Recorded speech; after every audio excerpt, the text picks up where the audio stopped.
Hi, everyone. Welcome, welcome. Eddie here. How are you? How is it going? Let me check to see how many people we got up in here. Like this video if you're just coming in, please. Like this video. Hold on, let me get into my.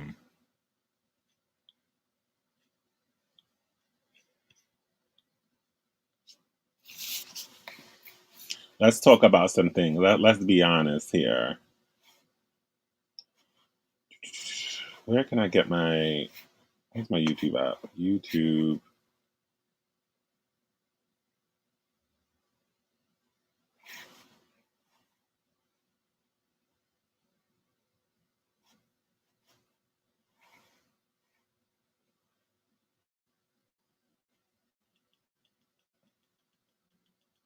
All right, cool. So we got 42 people watching. We got 58 likes. So we on code. If you have not subscribed, please subscribe. We are at 992 subscribers. So I think if we act accordingly, we can get to 1,000 by the end of the day, which would be great. Which is going to happen. I know I'm manifesting it. I'm in that energy and positive vibes. Before I get into this messiness that I want to talk about today. Yes, let me just say hello to everybody in the chat. Let me say hi to Ashley B. Hello, Mod. Hi, Kawaii. Hello, Brooklyn. Iris. Joey. M. Lawrence. Jose, you're not late. Live.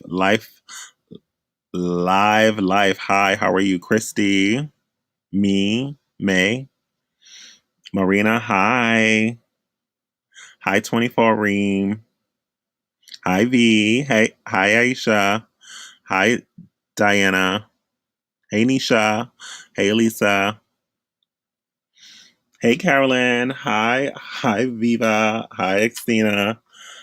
What's going on today? Listen, I just got over. I just want to let me introduce myself for the new people who are here.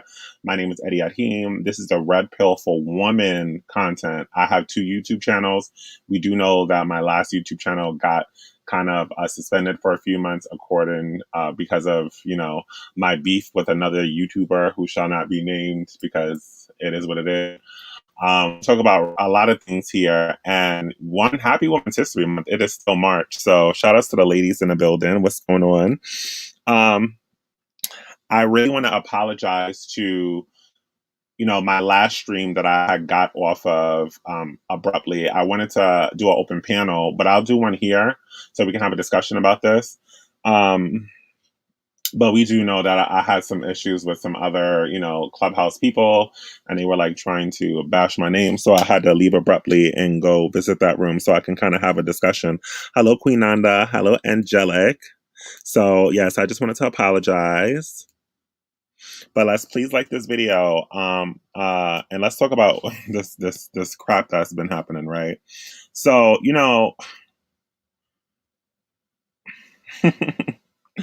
we gotta talk about this. So Dusty. We do know that black women are being slaughtered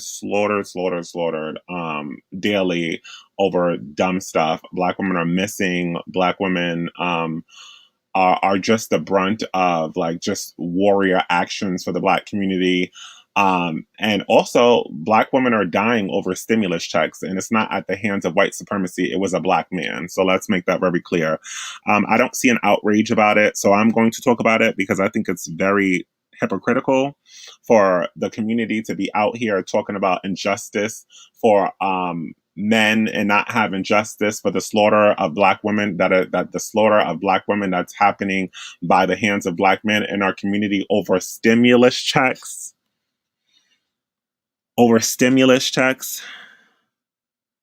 That's unacceptable. So we're gonna talk about this. I'm gonna play a few The videos family that I've seen. I did do a Clubhouse video on this to like, because I also hear a lot of people saying, we know what's happening and we out here doing stuff for it. Yeah, no.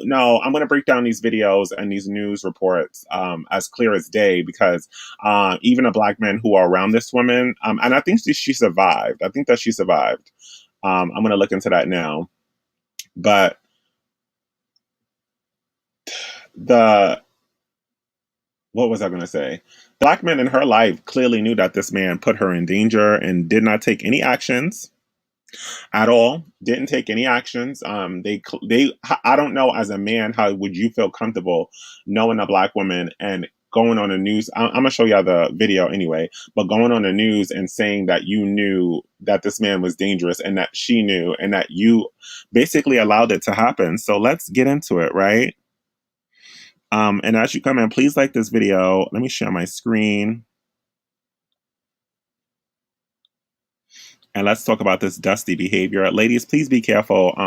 Like I said before, I already told you out there there's an agenda once again to pin black women against the world, and it's already happening. I was on Clubhouse, I see it on Instagram, I see it on all social medias, I see it on the news. And please, please, please do not be a part of that. If you are not going to worry about yourself. Worry about yourself and worry about the black women around you because at this point, y'all all y'all got.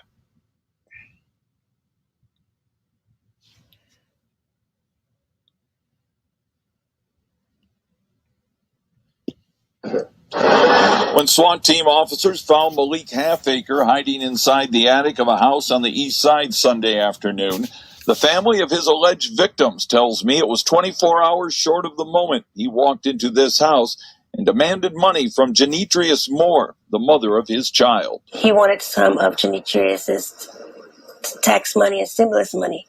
She had just got her money, and he wanted half of her money. She said, "No, you don't deserve any of this. I work, I take care of our child. You don't do anything." Inside the house were So this man felt the need to, instead of coming on over here and talking about how they can gang up some money to support their child, he decided that he needed access to the money that she filed for in her taxes and that she received when he doesn't do anything for that child. Strange, right? But it just shows you the privilege that a lot of these men think that they have. You cannot sit up there and do nothing for your child and then think that you can just receive the benefits of the child. That's not how things work. But let me share on my other page that we are live. And if you have not liked this video, please like this video.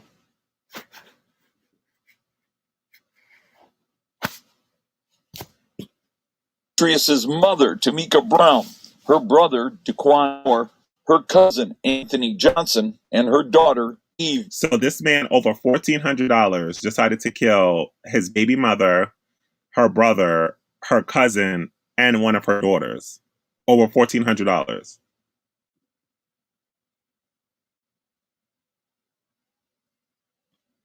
More. Daquan was trying to save his sister. He was taking up for his sister. He stood up and said, she said, "You cannot have the money.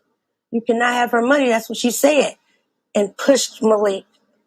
And Malik pulled out the gun and just started killing everybody. Genetrius Moore told her family she was... And it's deep because it was 400. He really felt that it was just for her. Why did you feel the need to kill the daughter, one of her daughters, and kill? It's so demonic. It's so demonic. And I've been telling y'all about this demonic behavior that some of these men have.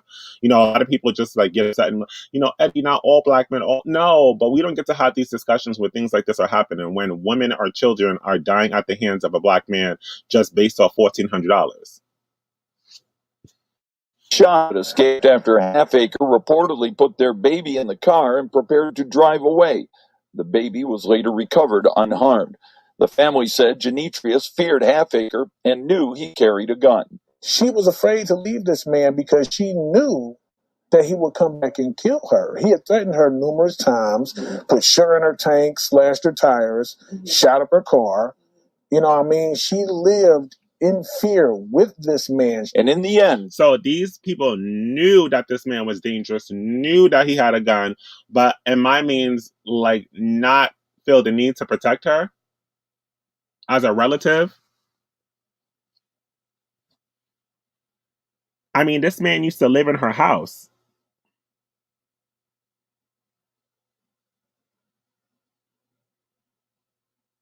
So why when we talk about phobias and we talk about white supremacy and we talking about all these other things that happen that other communities perpetuate towards us, why do we never have discussions about black men and how they slaughter black women?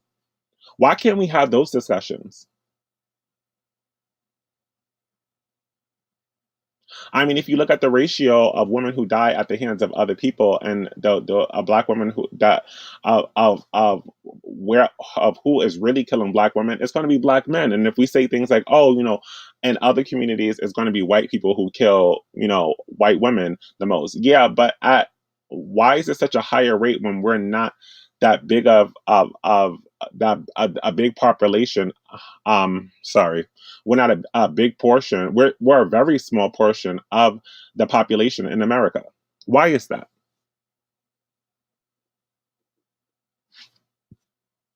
was lost. All the survivors have is each other. It's always about family here. And you can't take that for granted. Russ McQuaid, Fox 59 News. They also have love and lots of prayers from this community as well. And why is it that they always, if you notice that once this happens, they always use the token black woman, to the token black woman and token black man to talk about these things. Have you noticed that? Why is that? Why is black woman always the face of like every war or every warrior topic there is?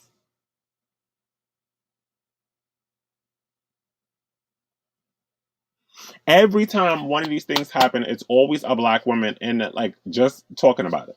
Why is that? The family says they are now trying to raise enough money to have a funeral service for each of the family members.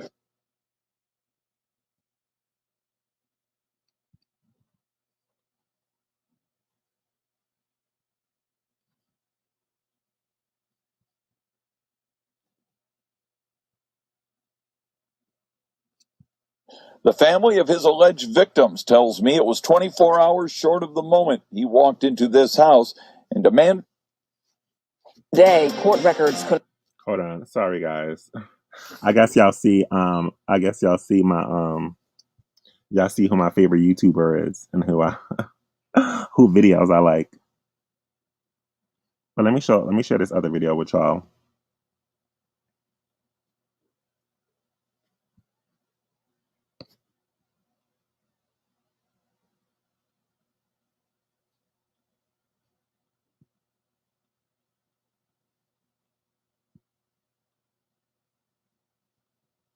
Confirm that 4 people were killed this weekend over a stimulus check. It's something the family of those killed on Randolph Street told us yesterday. Police documents also revealing details. On Fox 5 News, look at it. Another token black woman and black man to talk about these black issues and black murders. Of a suspect's criminal past. Fox 59's Jesse Wells explains why the family and police leaders say all of this could have been avoided. The affidavit filed in the case shows that after being arrested, the suspect confessed to killing 4 people inside this home here on Randolph. Some feel those deaths could have been avoided if the suspect had been more severely punished for previous acts of violence. Police believe an argument, stimulus money. Y'all heard that?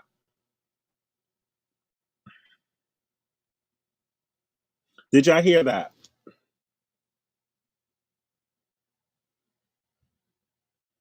This is probably one of those men who was let out of prison earlier because of coronavirus.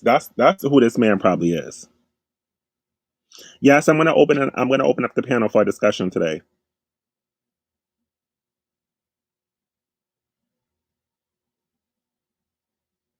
So I told y'all that the police department is not holding these people accountable like they're supposed to. That's why they're able to set crimes. Even the family said it.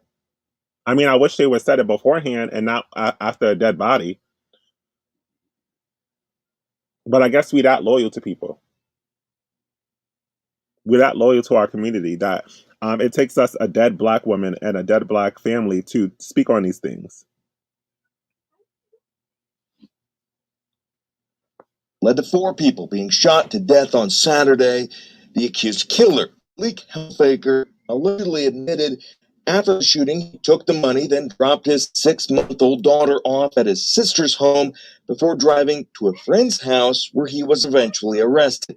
That shooting claimed the lives of Tamika Brown, Anthony Johnson, Quan Moore, as well as 7-year-old Eve Moore, the mother of Malik's child, survived. She lived in fear with this man. She suffered through this before. Malik had a history of violence long before the murders. In 2017, on this street, prosecutors claim Malik shot another man multiple times. That victim survived, and court records show Malik was charged with aggravated battery. But a plea agreement allowed him to plead guilty to a lesser charge of pointing a firearm, which resulted in a jail sentence of just a few months. Prosecutors would only say the lack of witness cooperation complicated. Y'all heard that, right? I love that they're getting into details now because guess what? Like, this is crazy. So we saying that this man was able to kill somebody and go to jail for a few months. He was able to kill somebody and go to jail only for a few months to get out and kill 4 more people.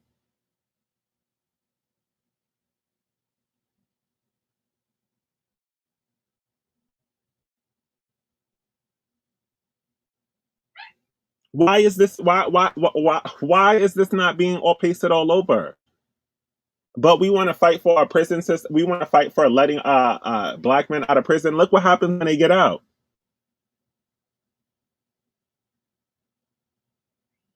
Why is it always these men who get out of prison and the first thing that they do want to do is slaughter a black woman? I mean, just last year we had that man who got out of prison and killed that Black Lives Matter protester who was protesting for black men.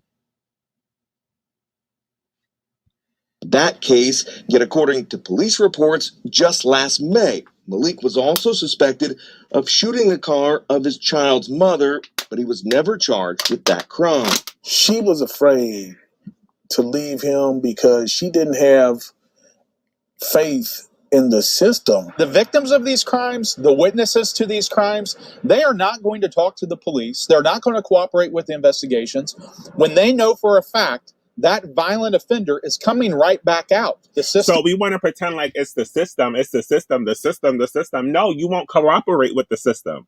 If a man shot at you and did all this other stuff, why are you not holding him accountable? You're mad at the what?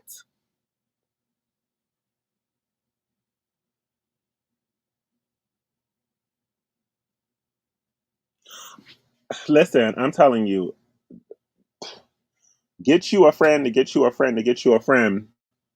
who is a police officer, make friends with your police, and snitch on everybody. Send everybody to jail. That hood, I'm glad you said it, Ashley. That hood mentality got 4 people killed. Well, sorry. 5, because he killed another person and only went to jail for 4 months. System is broken. It's extremely broken in Marion County. Tonight, the suspect remains behind bars in the Marion County Jail, where he's being held without bond pending the filing of formal charges. Jesse Wells, Fox 59 News. Jesse.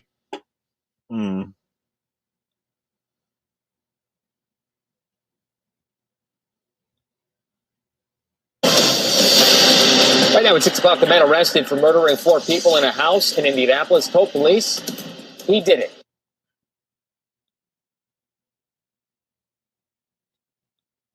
That's one of the stunning details in new court documents uncovered today by iToMeet. Good evening, everyone. I'm Phil Sanchez. And I'm Nina Criscolo in for Brooke Martin. Richard Essex has the court documents and talks to members of the victim's family. Malik Halfaker told police investigators that he got into an argument with his girlfriend over stimulus money. He wanted hers, and he told the cops that he shot her took her money, took her purse, and took her car, and then took off. Vedetta Whitley sat on her mother's front porch looking for pictures of her son, 35-year-old Anthony Johnson. I just saw him Friday. He was at my house Friday afternoon. I spoke with him that morning. Johnson is one of the 4 people murdered in this house on Randolph Street Saturday night, along with 7-year-old Evie Moore, 23-year-old Daquan Moore, and 44-year-old Tamika Brown. Tragedy for me. I know they were all there sitting together playing games. My son always played games with Daquan, my nephew, was also killed him. My son played video games all the time. That was their thing. When the argument between Halfacre and his girlfriend turned violent, Johnson was on the phone with his grandmother. And my son was the one that got over to my baby sister's phone and began to tell my mom that someone had came in the house and killed everybody. Those were my son's last words. Halfacre told IMPD investigators he got into an argument with his girlfriend over her stimulus money.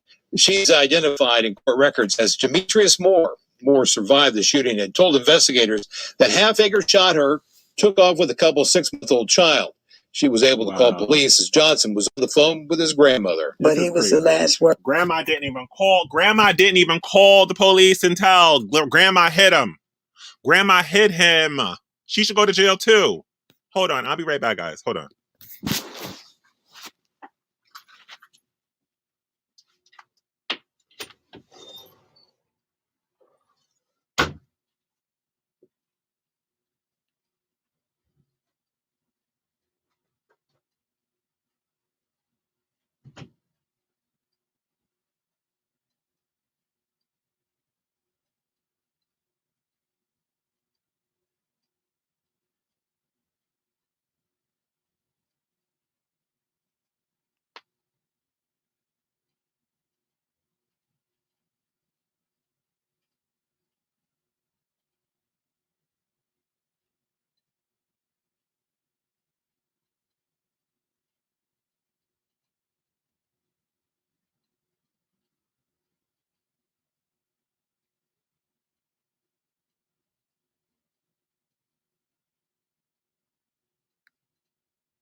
Can y'all hear me now?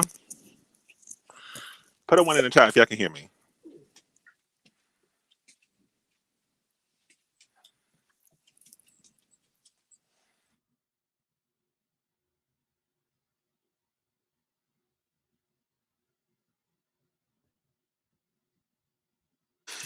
Yeah, awesome. Sorry, guys. Yeah, but Grandma got to go to jail too. Grandma didn't call the police.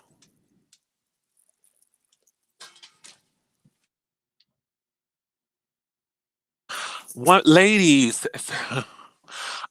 There's a code I need to stand by, that everyone needs to stand by when it's about Black women.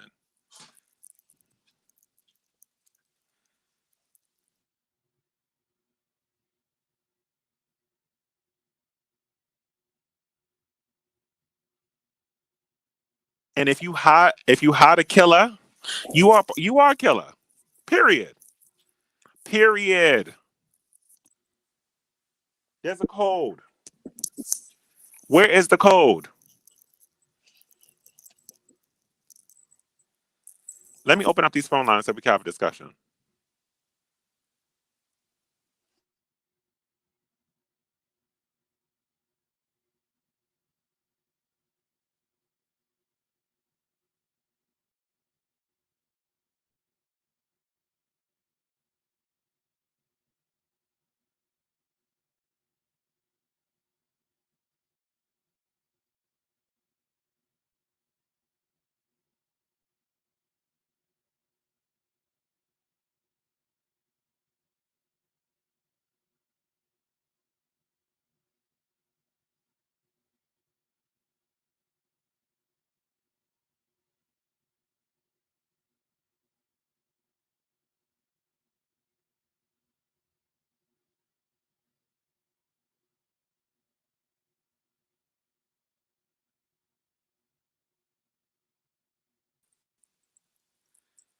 Okay, now you can hear me. I see what's going on. Sorry, let me remove this one.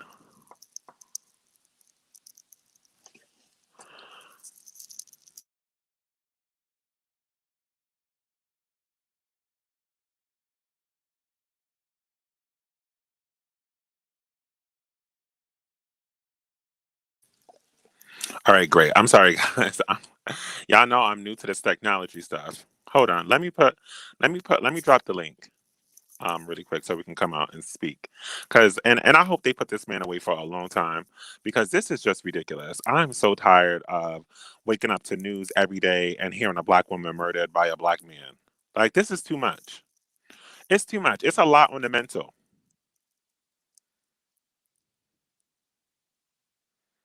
Everybody got to be arrested. I would arrest the family members too who knew that he was an abuser and knew he had guns and knew that that woman was scared of that man. They got to get arrested too because you allowed that to happen.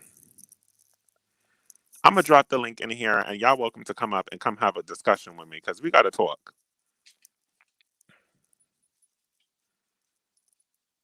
Because this is unacceptable. Everybody got to go to jail. Everybody lock them all up.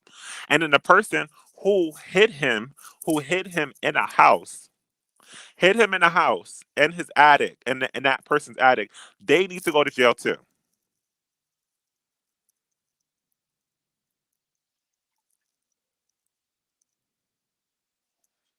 So I put the chat in the link. I mean, I put the link in the chat. If you want to come up and come talk.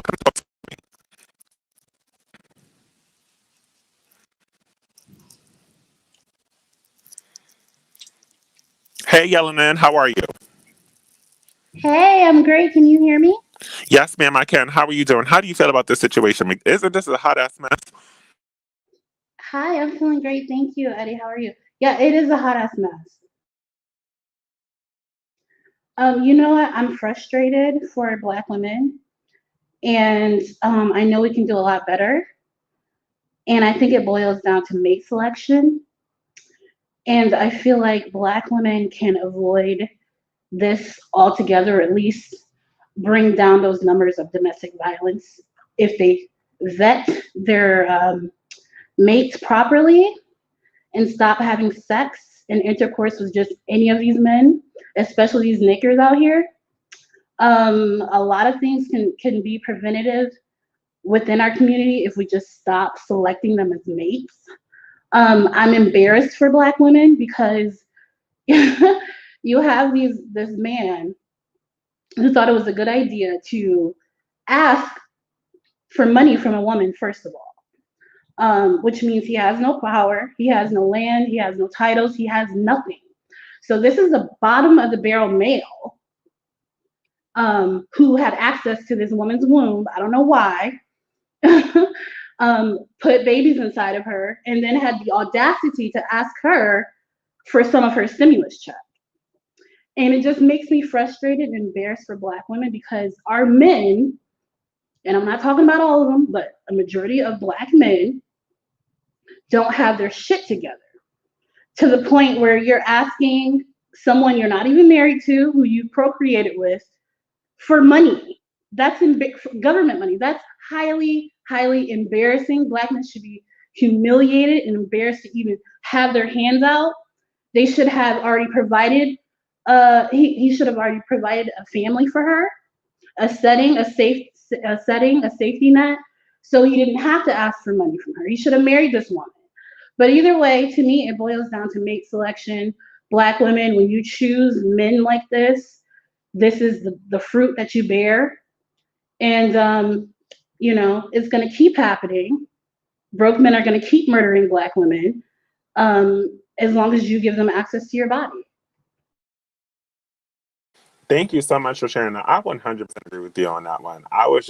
It is so exhausting because one, not only did a Black woman die, but another Black little girl murdered over $1,400. This is unacceptable. And it gets to a point when we're having these discussions. Like, I hear all the time. I'm on Clubhouse, I'm on Instagram, and people are saying, like, now don't say all black men, but that's a form of protection. We can't protect, because when I'm talking about black men, I mean myself too. This is crazy. And we can't no longer hide these types of people. This man was able to murder somebody, and go to jail only for 4 months to then get out of jail. And slaughter the mother of his child and her other children and her family members. I don't see no Over money. compassion for her. Go ahead, Yelena Poppin. I'm sorry. No, I was just saying over money, over something that is a tool that you can create yourself and make yourself. Black men should be the most powerful men in the world. Instead, they decide to stay on the bottom and kill their own women out of frustration because they're on the bottom. It doesn't make any sense at all. And I don't mean that they're our men, because they're not. I have personally never been with a black man. I date out personally, not interested, but I see the harm that happens to women that do choose them, and it's disgusting. Very disgusting. Very, very disgusting. Like this, I can't stand by. I can't stand by and just be quiet. I wasn't going to report on this story, but I just had to, because it just shows, like, what I predict. This violence is just so disgusting, and it's going to get worse. It's going to get worse. It's going to get really bad, because women are still choosing to protect and be around dusty men. It's unacceptable. No. You can't even catch me going to the store and even talking to one of these bums. Being around, they can't even write me on Instagram. Can't even do that. Blocked. Right, I don't get it. Go ahead. I'm sorry. No, go ahead, Eddie. No, go ahead. You speak, because I'm looking into the comments right now. I want to read off some. I'm looking at my computer so I can read off some of the comments that I see under that video, because I knew they're gonna find a way to try to blame this on black women. I was just gonna say, I don't know what it is about black women. I don't understand what it is about us that we, deep down, for some reason, we don't feel that we deserve the best, even though we give the best of ourselves. Black women are the most educated, high numbers in entrepreneurship, caregiving, nurses, things like that. We have all this power, which is why I think we match so well with non-black men, especially white men, if that's what you guys are into, people are into, because there's the power dynamic. Black women are the heads of households, and that's another thing that's embarrassing. If you're a man, you're supposed to be the head of the house. Can y'all hear me? Yes.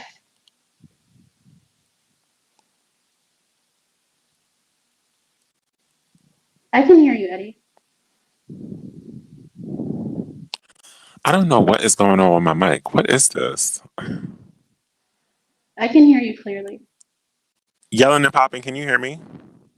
Yes, perfectly. Oh, I just can't hear you. That's the thing. Okay. I got to figure out how to do this. Maybe I need to come in and come out. Hold on. Let me leave out of the room and let me leave back. Let me come back in.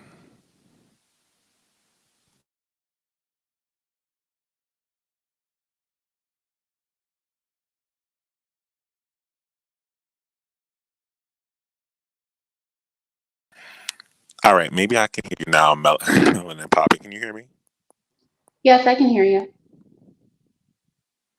I don't know what's going on.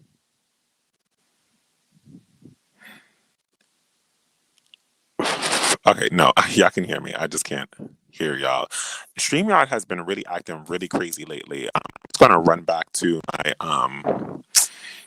laptop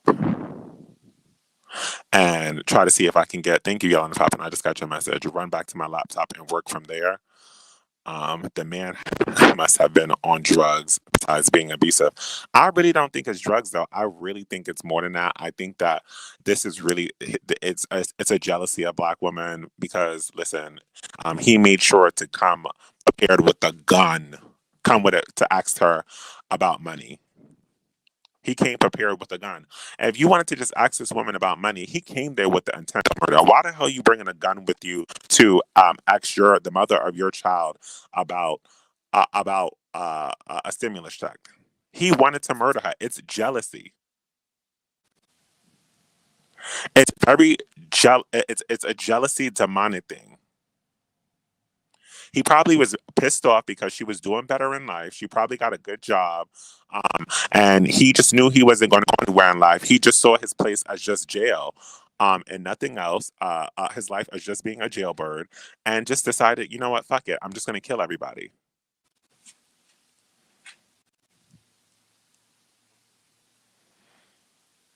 And this is a story for a lot of women around the world. It's not just American women.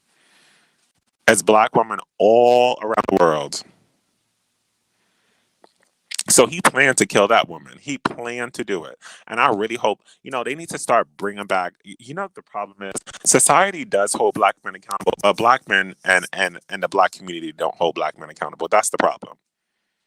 And that's why they get to jail and they act so surprised that, what did I do? Well, what did I do? Because they're used to seeing that behavior and thinking it's okay. It's not okay. I mean, you heard that story. You heard in those the whole neighborhood knew the man was a killer. The whole neighborhood knew that man was a killer and did nothing about it. How the hell you go to sleep in your neighborhood knowing that you are not going to, that you have a killer right next door to you?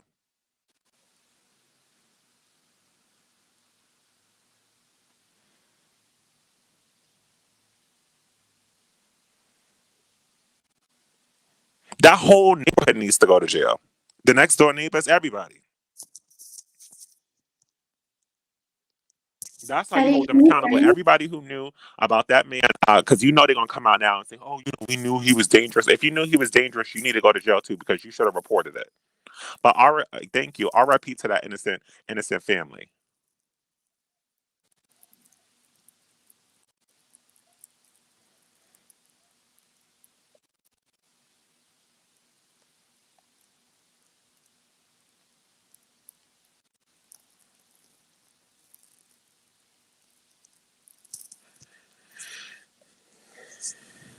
They CL says they were afraid he would kill them. I don't think that's what it was at all. I really don't think that it was afraid that they were going to kill. Hold on, let me bring you. It's deeper than that. It's loyalty. That's what it is. It's loyalty. Loyalty. It's loyalty for the wrong reasons. Actually, B did drop the link if anybody else wanted to come up.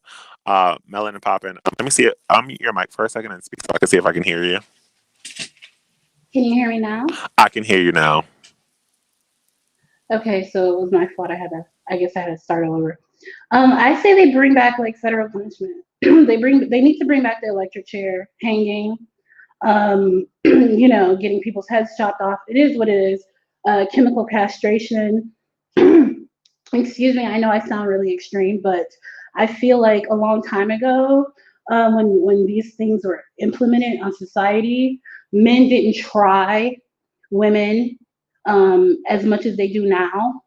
People can get away with anything now. You can just walk up to somebody and slice their heads off, and you have a trial and you wait on death row for 15, 20 years. It's like, I feel like when there's fear in human beings, we get in line, especially men. And because we're missing that, because the government, the state, the world has gone soft, men pretty much can do whatever the hell they want to do and get away with it.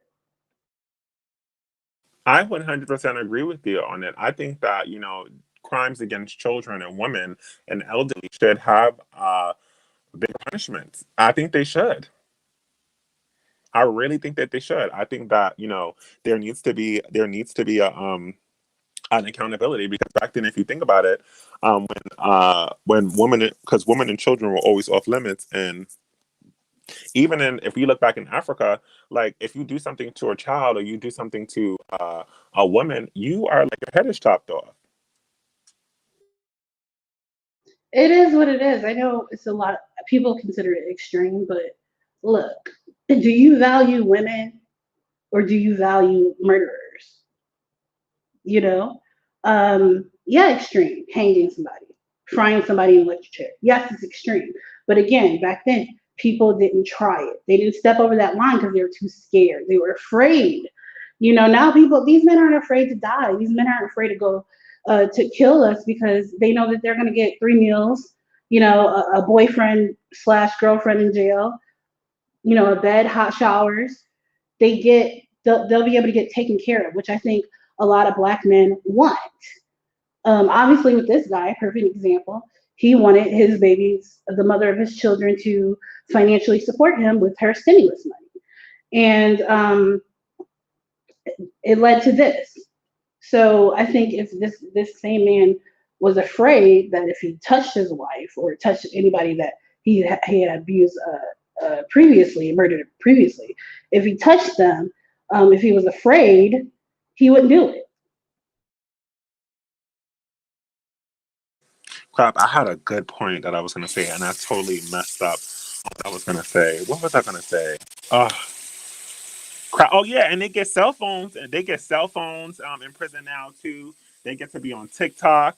They get to receive cash apps. They get to all this privilege that some people outside of jail don't even have anymore. They have computers, laptops. They get to get college degrees. They get to get the GEDs. All that good stuff in prison. So it's just like, what's the point? What's the point of not coming out? Coming out and doing better when you could just do a crime and go back to jail and get treated like a king.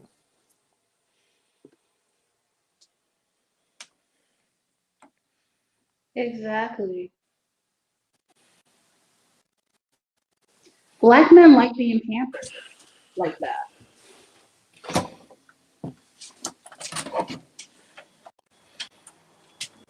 Sorry. Oh no, go back inside. But yeah, listen, this is like a crazy, and I just don't understand why, or when I see like Black women specifically, advocating or like protecting these men, it's unacceptable. Like, take a stance and protect yourself, and if you see a criminal, say something, so that you won't be on that raft of that other man, of that gun. I mean. That's the thing. Like I was saying earlier, Black women have this innate fear. I don't know what it is about us. For some reason, a lot of Black women don't feel, they don't have the confidence, they don't have the self-confidence to choose better. And they accept the bottom of the barrel men, and this is what they do to them. They use them, they abuse them, they toss them away to the side. And they have somewhere to go, with 3 meals if they do something wrong. So there is no fear at all. There is no fear. So they're allowed to, murder at will and abuse at will. And we have to almost like, even when they're talking about, I've been watching the news, and they trying to look at different ways to rehabilitate criminals when they do harsh crimes, and talking about that that they need to be put in a mental institution, or they need to be put in that they need to be counseled. It's like, no. Once you do the crime, you need to pay the time. That is the punishment that you need to receive.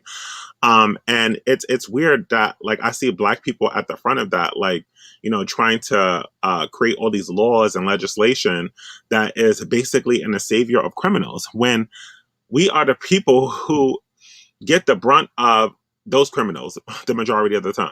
Like, it's not other communities that's why you see white and people and Asian people so on making sure that criminals get treated accordingly, because they don't want those people in their neighborhoods. I say 2 strikes and you're out, baby. That's it. You said 3 strikes? 2. Oh, I say first-time offenders, sometimes there's accidents. I get it. Some people go down the wrong path. But the second time your little ass show up in jail, that's it. That's it. Especially for rape, violent offenders, child molesters, things like that.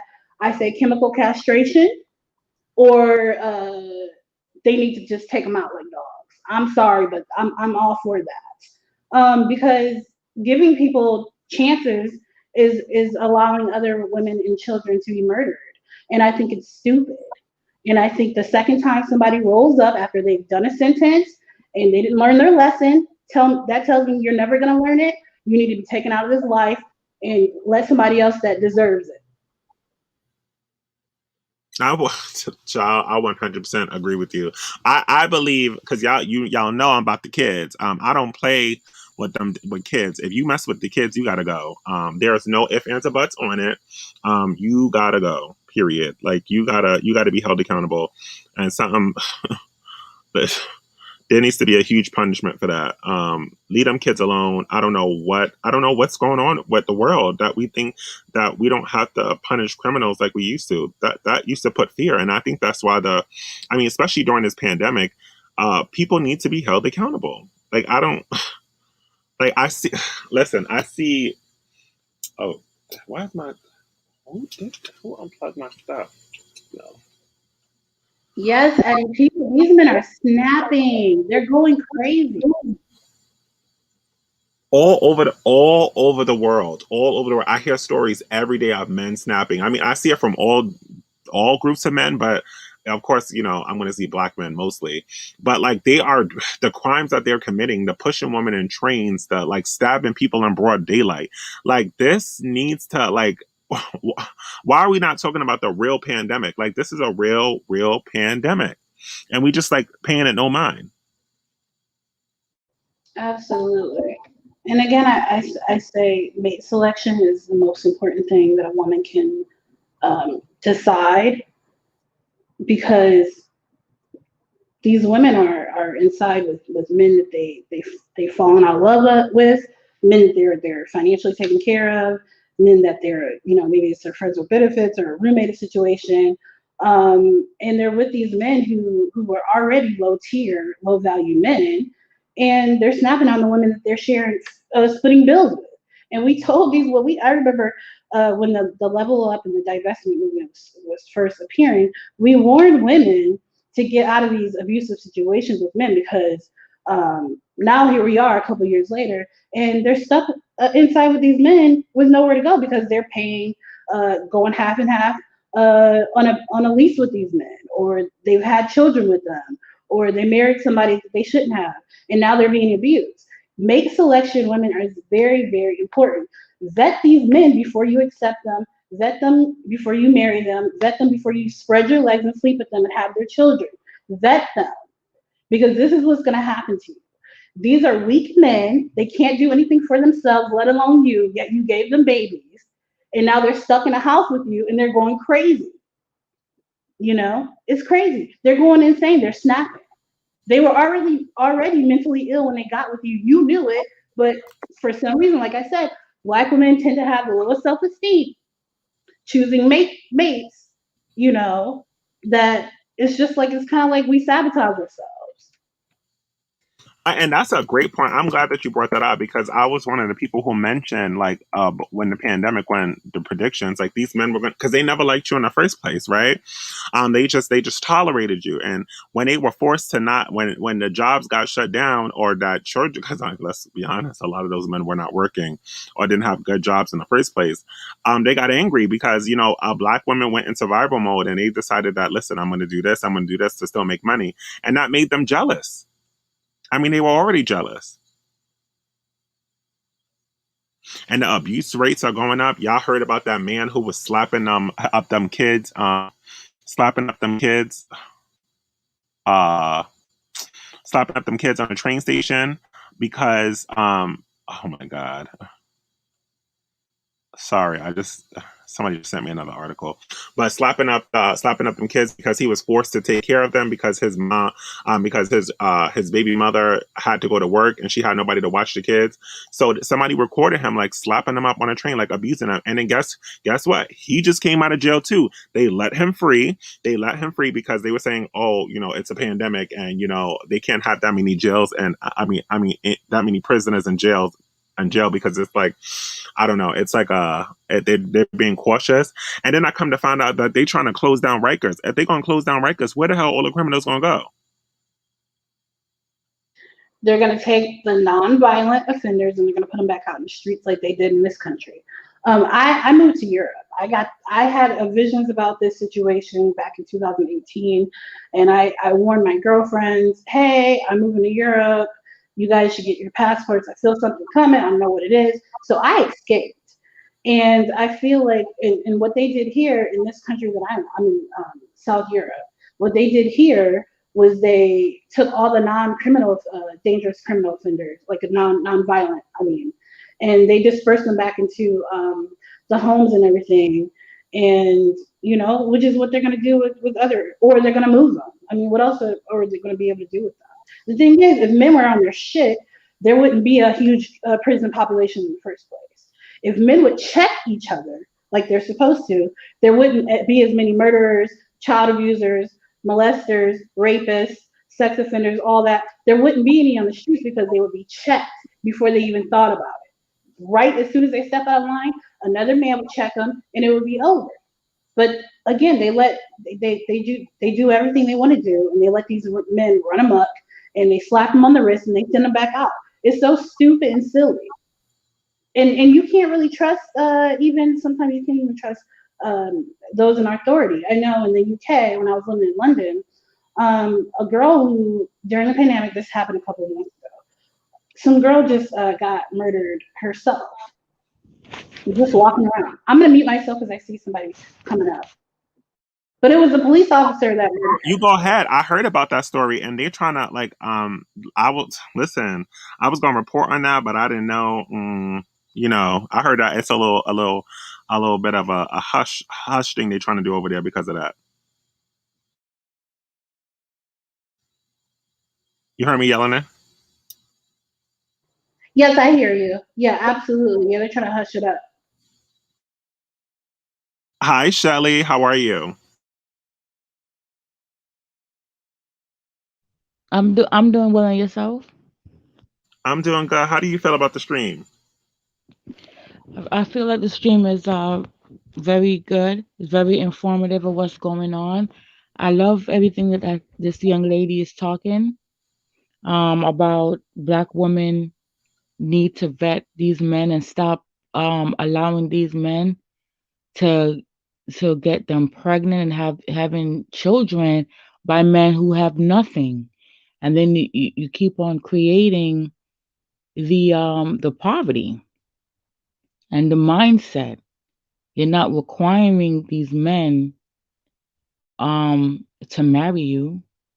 You're not requiring them to do anything for you. And this is going to keep on, what's the word, perpetuating. It's a cycle. And I don't know when it's going to end. It's like we're under a heavy delusional spell. I don't know what's the proper name for it. It's just that we don't hold the community as a whole. Oh, she dropped off. Oh crap. Drop the link. So if you're in the chat still, Shelly, you can just click the link and come back up. You're right, Shelly. We don't hold our own accountable, and it's really sad. Go ahead, Shelly. I see that you dropped off. I'm sorry. Yeah, that was my fault. Yeah, it's just the community does not hold Black men as a whole accountable for anything. And the reason why I feel that is because of this notion that Black men are oppressed. And I don't feel that way. It's like, okay, if you're oppressed, you keep on saying that you're oppressed and everybody's against you, but you're not doing anything to change it. How long is gonna go on about you being a victim? And I think that's the reason why it's like, okay, well, since everybody's out to get you, I can't really hold you accountable for your actions because the white man is out to get you. Everybody's out to get you. So it's not everything that happens that you do is not your fault. But however, Black women is under the same system of quote unquote white supremacy. But whatever we do, it's our fault. It's nobody else's fault, though. You see what I'm getting at? It's like you're responsible for your actions no matter what. But when a black man does something, it's not his fault. Nobody says, well, what did he do to get shot? And if you dare to say that, you're a racist, you're a coon, you're all of the above. You know what I'm saying? And it's like, well, maybe he should have not done that. Maybe he should have chosen a better life. But when it's black woman, it's like, well, she should have chosen better. You know what I'm saying? It's like the accountability is very lopsided in the black community, and black men do not hold other black men accountable. Black women would hold another black woman accountable before a black man holds another black man accountable. Because we're saying, well, you know what, black women, you chose these men. Yes, you did. You opened your legs for this. You didn't require marriage. You got with a bum. Like, what are you doing? You understand what I'm saying? And it's like no excuse for that. It's not, well, from slavery, that's what was going on in slavery. When the Bucks was impregnating the woman, and maybe that's her psyche. That's not an excuse for her. You understand? But with black men is all the above. It's everybody else's fault while you're acting like this. There's no accountability. You're so right. You know what? I don't want to say her name in the chat because she might not want it read aloud, but D. Smith mentioned something that's very important for accountability, that it does start in the home. I noticed myself personally, now this might be a little biased, but I feel like when black men or men in particular come from a two-parent household with love, acceptance, they turn out a lot better versus someone who was raised on their own by a single parent mother. And there are no black men to hold other black men accountable because they're just not in homes, which is why it's important for women to choose now to date out and go with men who are willing to invest in their future son's future, so he's not out in the world doing crazy stuff like they are now. Yeah, no, I 100% agree with both of you ladies. This is just, I when I come into, because y'all, I don't know if y'all know, I'm like on a lot of other social medias, and I'm having discussions with men trying to hold men accountable, and sometimes I see things. I'm talking to a man, and we both holding each other accountable, and then like I'll see women like jump in the middle of us and like stop us from like having a discussion, and it's just like I mean, there needs to be accountability on both sides, but damn, like let things happen. And also, like, I get so tired when I hear, like, these sob stories, because y'all know I'm not a sob story person when it comes down to men in general, because I mean, we're allowed to have emotions, but damn, like, come on now. How long we got to be coddled as men? They blame feminism, they blame welfare, they blame food stamps. What else they blame? Abortion. What else as a group do we blame? We just blame a whole bunch of other things on nonsense, and things that are not reality today, right? We blame the prison to pipeline system. We blame the education system, but I haven't heard as a group us come up with the solutions that are going to affect not the minority but the majority of Black people. And it's kind of almost like, do we almost like love the oppression? Do we like love to be at the bottom? Because I've seen groups come into this country, and I'm not saying that we're the same, because I know that we are different, but I've seen them learn from our mistakes and like shoot to the top and just like claw everybody out and kick who they need to kick out. And it's just like, where's our energy for that, and like, this is why I kind of got back into activism a little bit for Black women. Usually it was just like, talking to Black women on here, but now I'm going to get more into activism because I want to do my part. But I don't feel the need anymore to do any more activism for Black men, because I as a collective, I don't see a group or people of men who are out here trying to affect the majority. So I would rather just use my energy into protecting just Black women. Hi, IO, welcome. And we really Hi. appreciate that. Hi, everybody. Hi, other speakers. Hi in the chat. So, wow, I hate that I have to get on here to talk about this. This is really sad that we have to get together and talk about this. Yeah, I kind of saw this coming a while, because it seems to me, well, one thing, I saw it coming because it happened to Jennifer Hudson, the actress singer. She, I believe her brother-in-law killed her, what was it, her brother, her nephew, and her mother in 2008. I think it was something along the lines that her sister broke up with him, and he was mad that she was going to move on, and he couldn't take it because he's a freaking Dusty with a capital D. And after that, he basically went there to kill her and the whole family. Luckily, Jennifer Hudson, the actress, she wasn't there, and the sister wasn't there, but unlucky for the mother and the brother and his son.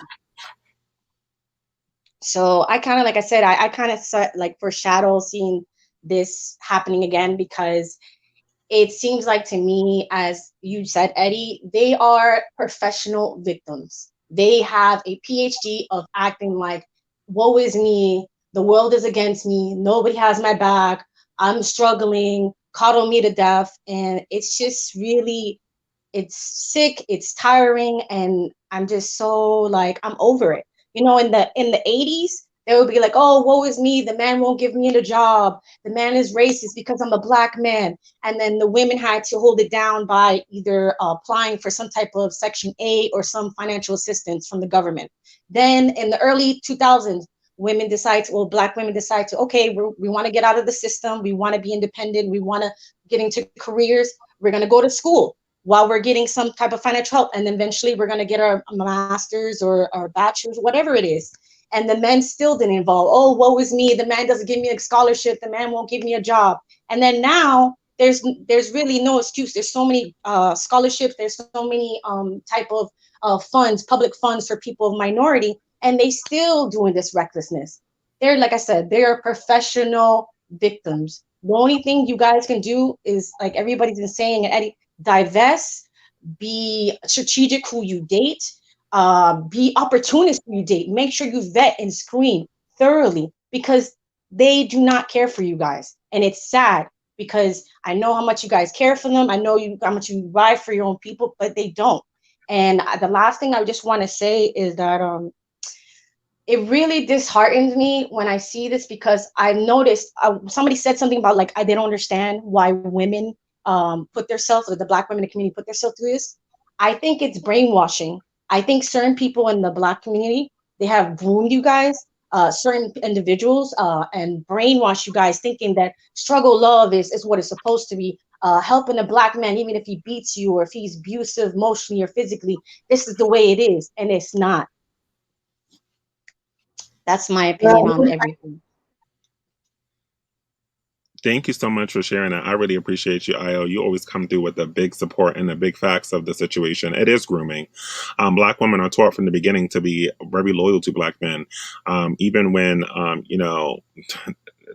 a Black little girls used to come home and complain about what little Black boys used to do to them, and moms used to just shun it away because it was Black boys, right? Or even holding women accountable for holding little Black girls accountable for what Black little boys do. So if a little Black boy is attracted to a Black little girl, the Black little girl gets in trouble, right? So it's a conditioning, and it's very sad. And I hope a lot of I really wish that more people can, sit and, but that's why I'm so harsh at like what I say on these things. Like people think that like I'm like anti-Black male, but no, it's just like you almost have to like make you hate so that you can understand. Y'all kind of get what I mean? Like it's like you have to like really just rip it apart and just like get to that nucleus of of what's going on, so that there's no trace of mammy behavior once, like, people like myself are done. Like, you have to, I don't know. It's just something like deep rooted, and it almost has to be like a boot camp. Like, this is like a mammy boot camp. Like, we gonna have to kind of beat it out of you, so that we can make you safe, and that you don't have to go through these issues going forward. And there's too many times and too many signals and too many Black women and Black little girls dying, and then you hear on the news reports that, yeah, well, he done killed 17 people, or he killed 2 people, or he was a known abuser. So I kind of got to get you to hate them so that you can love yourself, and then grow to love them in a different way. Am I making sense? Yes. Yeah, you're making sense. I understand what you're saying. So I didn't want, like, I mean, and sometimes I get a little, because I get Black men do know how, we do know how to, like, make people feel bad for us, right? We do, and I fall for it sometimes, but then I just wake up out of it, and I'm like, nah. As a collective, if we ain't gonna protect women, we don't deserve any sympathy. We don't. And I made a comment last time on one of my Clubhouse things, and I'm like, I told him, I said, I will not fight reparations until a Black woman, or anything that has to do with Black men, until Black women are protected. Black men will not be protected unless the majority on a group, as a collective, protect Black women. And that's that. That's not hard. They won't, though, Eddie. They won't. Because at the end of the day, you have to love yourself first. And that's the thing, as a man and a leader, like in a leader position, if you don't love yourself, you don't love your spouse, you don't love the people that look like you. If you don't love yourself, you don't love your people. If you don't love yourself, you don't like little girls and little boys that look like you. So what's the point of protecting them if you are self-destructive in the first place? And I think it's important for Black people, especially Black women who are divesting, and Black people who are divesting, to go back to the root of the problem. This stuff is pre-slavery. Okay, this is before slavery. A lot of people want to say, "Oh, it started at slavery." It started exactly. Look, Black men were the first men. They should be a lot further than they are now. We all know that. So how the hell did they get on the bottom? When you don't love yourself, when you don't honor yourself, you don't honor your people, you don't care. Okay, so they're self-destructive on level 10. So they're going to destroy not only themselves, each other in the streets, selling drugs to their people, stealing from their people, murdering their people, raping, molesting their people, robbing their people, killing their people. This is another way of telling the world, I hate myself, so therefore I do not care. Somewhere in history, Black men, I don't know, maybe they're missing chromosome, I don't know what's going on, but somewhere in history, something went left. Somewhere in the Black man's subconscious, I guess he just gave up. And selling out is the first offense. When you don't love yourself, you're easy to sell out. To this day, they're still doing the same exact thing they did before anybody got over here, got to the U.S. and islands in the first place. So you have this sort of disconnect with humanity as a Black man. You sell out your people. You sell your people into slavery. You're the first Black man. You figure out how to get money that way. You start some sort of disproportionate generational curse by selling your people out, and you also are playing the victim. And it's just like, it's not going to work that way. We have to go back to the root. Why does a Black man hate himself? And if he hates himself, why is that ricocheting down to Black women who have been supportive of him for thousands of years? And why is he also hurting his offspring? So once a Black woman figures this out, okay, Black man doesn't like himself, he doesn't like me. How can I be self-preservative? How can I take myself out of the situation, take my children out of the situation, and divest away from it? And that's where we are now in 2021. But this stuff happened before slavery. Yeah, I always said this. There's a reason why there are Black women all over the world who are able to share the same stories about Black men. Like, there's a reason why, and it's because it's something in us that has happened, and I'm glad that you said it, in history, that we kind of probably missed out about. We missed out on. It's something that was ripped out of the history books that we just don't want to talk about.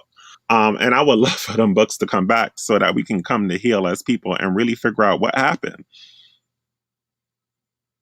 Because it's when I had when I had that clubhouse room, and I had women from all over, the Black women all over the world, and they were all sharing their experiences about Black men, and I was like, damn, like this all kind of sounds familiar. And lately, I mean, they all thought that like American men were this way, and UK men in this way, and men in Africa were this way. Have they all we all have different, we all have similar characteristics. We all treat our women the same in different countries. We all, I don't know, it's something there. And I can't wait I hope I get to the root of it, because I really want to just write a book. And that book is only going to be for women. Because it needs to be damn, so this is the reason why I got to do me and put me first, and that's that. And it's probably going to be in code. It's probably going to be in Black woman code, and who get it, and that is all. Please do. And I think it'll be even more special because it'll be coming from you, a Black male.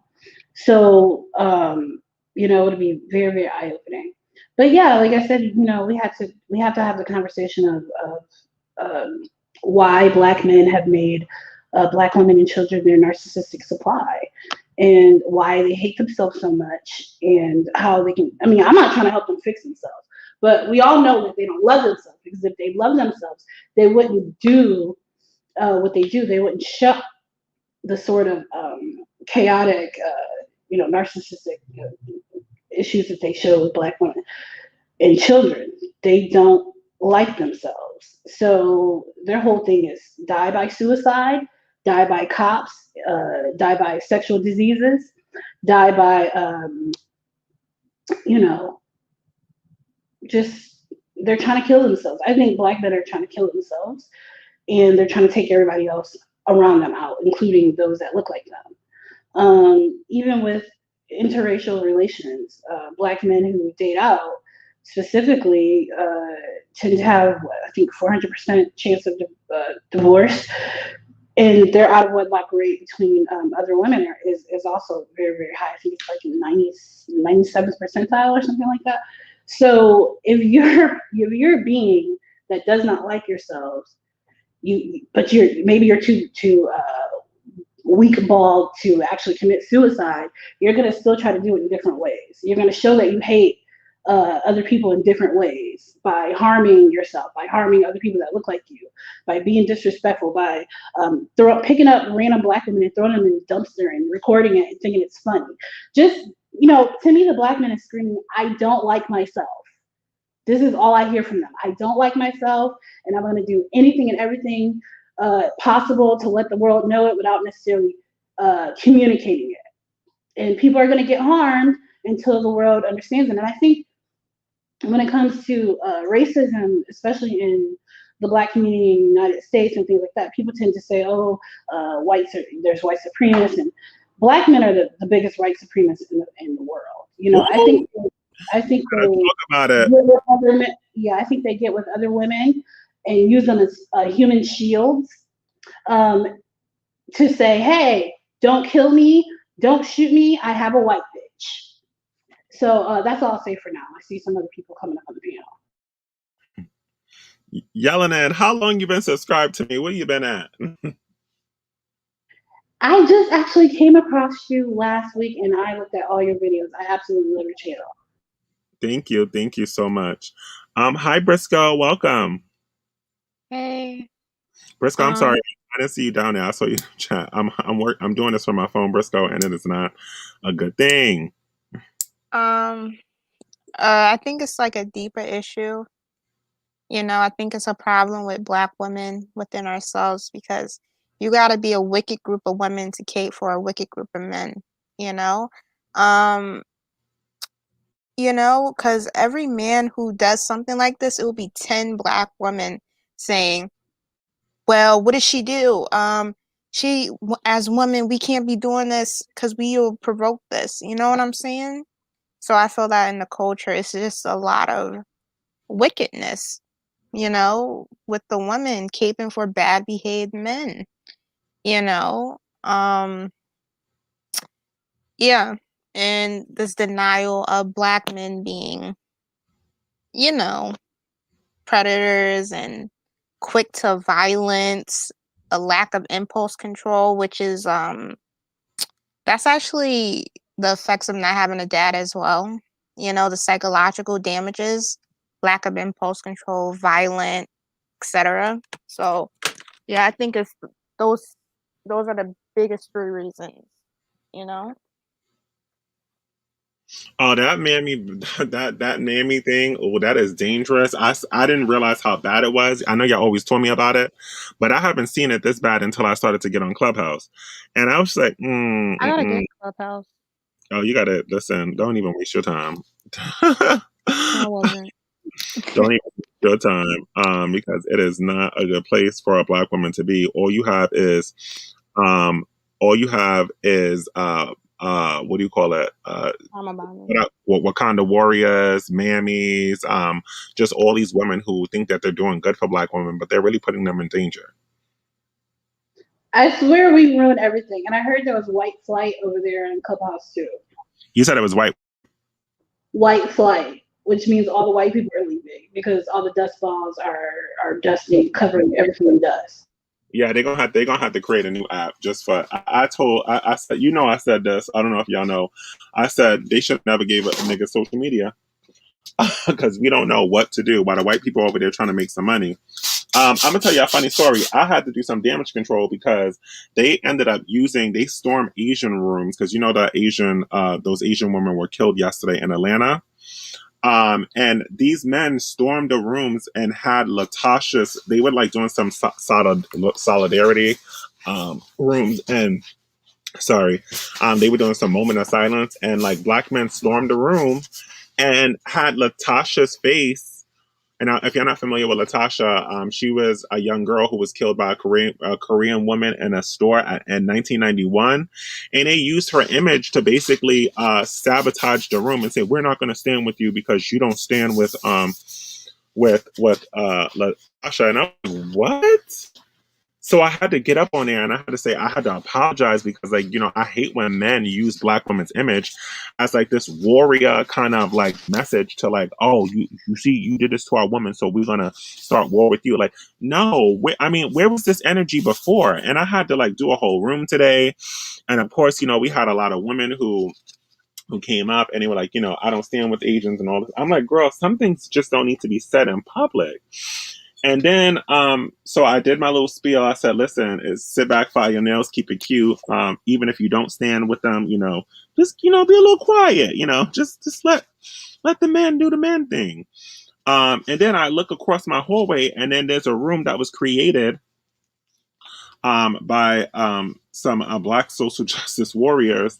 And the men is using them to, basically tell Asians, basically, fuck y'all.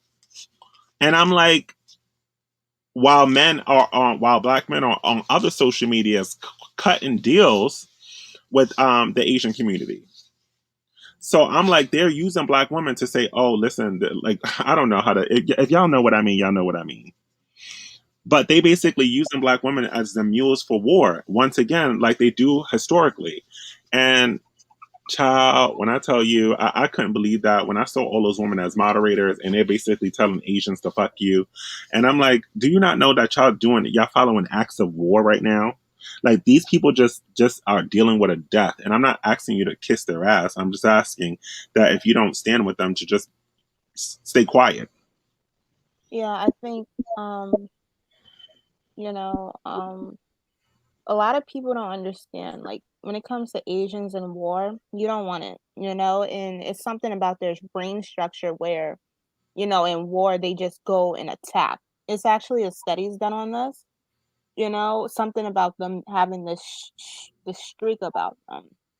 You know, and I feel that Black women, we're so obsessed with this being this warrior, like they can be this warrior princess thing. You know, like look on Instagram, type in defund the police or Black Lives Matter. You got a bunch of mothers saying, "Oh, I'll wear it out if you kill my son. I'll wear it out." You know, it's so many posts like that. I'm like, you're a woman. You know your place. I know some women gonna get offended by that, but I'm a woman too. It's just you gotta know your place. You know, and that's not it. That's not your place. You know, I'm sorry. I'm all over the place because I'm nervous. Um, No, can I say something really quick? I'm just gonna piggyback for what you just said. The lady with the ex. I just want to. You didn't say anything wrong, and I'm glad that you brought that up. Thank you for bringing that up, okay? Because I noticed that when and just like Eddie said as well, they're using these women as a shield, and they are. And I think the reason why a lot of the mammies jump and, want to cape and jump and want to protect these men is because that's how they get their validation. Okay. And another YouTuber had brought that out. That is the only way a lot of mammies are seen. When it talks about desirability, and being a preference, um yeah, this is going to go into colorism as well because it ties into that. You do not have the dark skin, phenotypically unambiguous Black woman as being the preference, as being being desirable. And any other time in the music videos and on Instagram and on TikTok, they always state their preferences. And when it's time, when a nigga gets shot, okay, by the police, okay, when they want to go out and march, that is when they put up the image of unambiguous looking dark skinned Black woman. And so that is what you said, Eddie, a little bit earlier about the brainwashing. Okay, when it's time to cape, when it's time for you to go out and march for your sons and all that, and your son, that is the image that they put up. That they find, for some reason, all of a sudden they find these pictures of these Black women, dark skinned unambiguous Black women out there. They put them on Instagram. They put them on posters. They as a superwoman. So that is how a lot of Black women feel that they are noticed in the Black community. If I am this superwoman, I have to protect the Black men. And these men use these women in the forefront because they're really afraid. They use the woman. Why they couldn't use the Black man that got shot by the officer? I don't remember the Black guy's name that got shot by the officer, Officer Liang, a couple of years ago. Why they didn't go in that room and say that? They put the Black woman up front first. You understand what I'm saying? So they don't have to go out there and fight because that's what you said. They're hiding behind these women. They didn't mention the Black guy that got shot in the hallway, right? In the clubhouse, Eddie, did they? Nope, not at all. Exactly. They put the woman up. You understand? So that because they were afraid. Because if you look at it in the real world, if like the young lady said, that is not a womanly thing to do. You understand? You're turning these women masculine, right? While you get to rest in your feminine. That's why I keep saying these Black women, stop going out there and marching for them.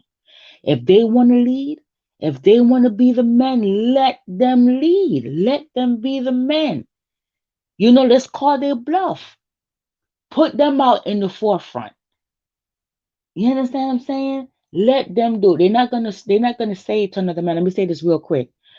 In the real world, a man is gonna look at a man is gonna look at another man as a threat. You understand what I'm saying? So if you put a woman out in the front, a man is gonna be like, well, that's a woman, she's not really a threat, you know what I'm saying? So, you know, I hope you know what I can't say the proper thing I'm trying to say, but you put a woman out, you kind of de-escalate the situation because a man is going to look at a woman as not really a threat as he would look at as another man. Right? You understand what I'm saying? So you put the woman out there and then it's like, well, she's out there, I'm in the back. So you see, I'm no threat. It's the woman. It's the woman. You understand what I'm saying? So yeah. No, Yeah, they've been doing that for a while, like especially like with the Black Panther Party. I mean, that's old, and it's not going to work because if you guys remember, back during those times, Black women were so feminine, so soft. They wore heels, everyday dresses, makeup, hair coiled to the gods, and it still didn't work. So that defense mechanism that Black men are using to try to throw feminine women out there to, you know, work some sort of hypnotic magic on their enemy, it's not going to work. By the way, congratulations, Eddie, on 1,000 subscribers. Wow, that is amazing. I wanted to say this really quick.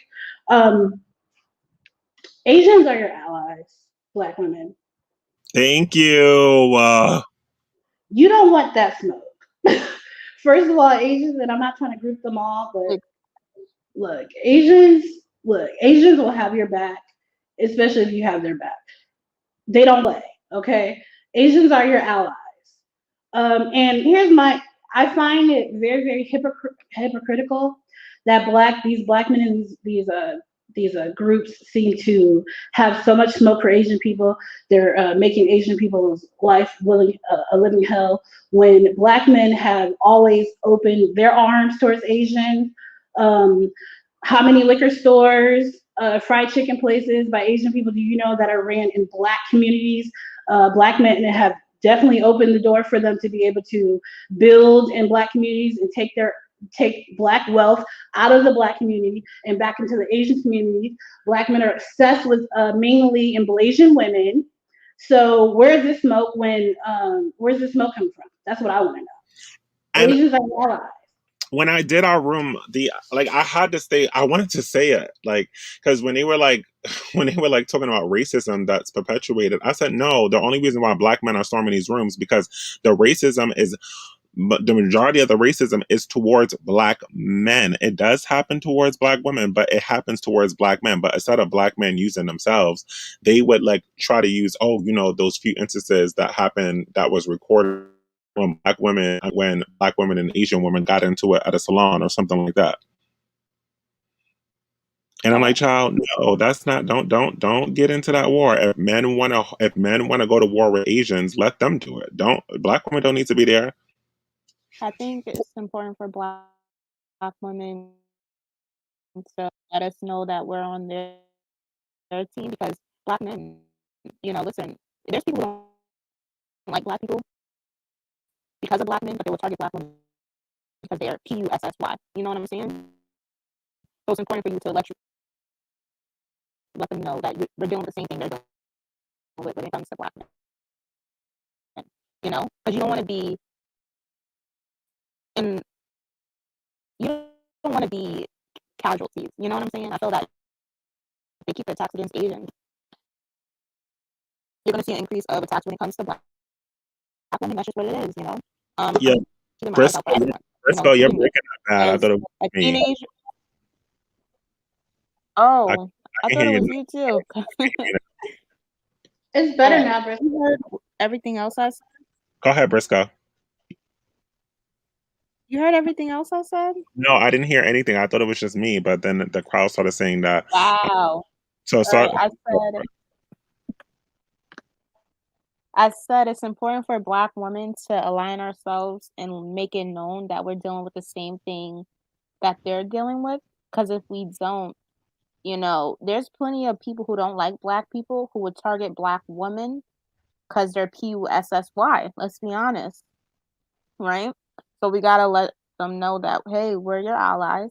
We're dealing with the same problem when it comes to Black men and us being killed. Let's stand together, because I'm keeping an eye out for everyone, like everyone, because I'm scared that an Asian teenage boy might crap me. You know what I'm saying? Because a lot of the men in my community are attacking him, but him being scared of Black men, like a lot of non-Black men physically, he's You're not gonna try to breaking up assault a again. woman, you know.